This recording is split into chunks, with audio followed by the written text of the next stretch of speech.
প্রিয় দর্শক, আসসালামু আলাইকুম। আমি ডেইলি চাঁপাইনবাবগঞ্জ ইনফরমেশন থেকে শহীদুল ইসলাম। আমার খুব প্রিয় মানুষটিকে কাছে পেয়েছি। সাথে একজন অতিথি আছেন, মাহবুব ভাই, আমাদের শিল্পী মাহবুব ভাই, আর সাথে আছেন আমার বড় ভাই আব্দুল সালাম ভাই। হুম। আজকে যেহেতু মাহবুব ভাইকে কাছে পেয়েছি, সেক্ষেত্রে আমরা একটা একটা ইসলামিক গানের খুব একটা ছোট একটা অংশ শুনবো। ভাই, একটা গান শোনাবেন? জি, শুনতে হবে। শুনান, শুনান। আসসালামু আলাইকুম, আমি মাহবুব আলম।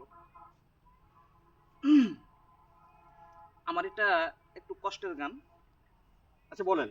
আচ্ছা, ঠিক আছে। যখন আমি অনেক ছোট, পিতা গেলেন মরে, দিশেহারা মা জননী অভাবের সংসারে, আমার মুখে দিতে এক মুঠো ভাত, কষ্ট করতো মা সারা দিনের রাত। ফুলের আঘাত দায়নি আমার গায়ে, সে মায়ের মনে হলে অন্তর ফেটে যায় আমার, অন্তর ফেটে যায়। এখন আর আমার টাকা পয়সার কোনো অভাব নাই, এতদিনে মা জননী নিয়েছে বিদায়, নিয়েছে বিদায়।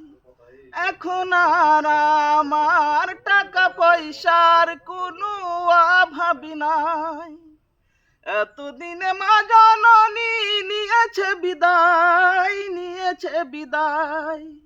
শুয়ে আছে মা জননী আপন বসত ভিটায়, আপন মনে। মায়েরই অভাবে চলে সে যায় দুই নয়নে, মায়ের মতো দরদি আর পাইনি এ দুনিয়ায়,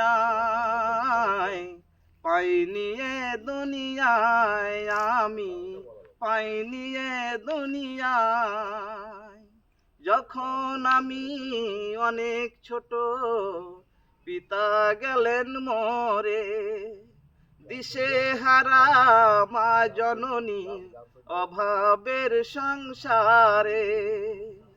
আসসালামু আলাইকুম। মার্শাল্লাহ, মার্শাল্লাহ মাহবুব ভাই, বুঝতে পারছি আপনার অনেক কষ্ট হচ্ছে গানটি গাইতে। হ্যাঁ, ঠিক আছে, মাকে নিয়ে সুন্দর একটি গান করেছেন আপনি, মনে কষ্ট নেবেন না।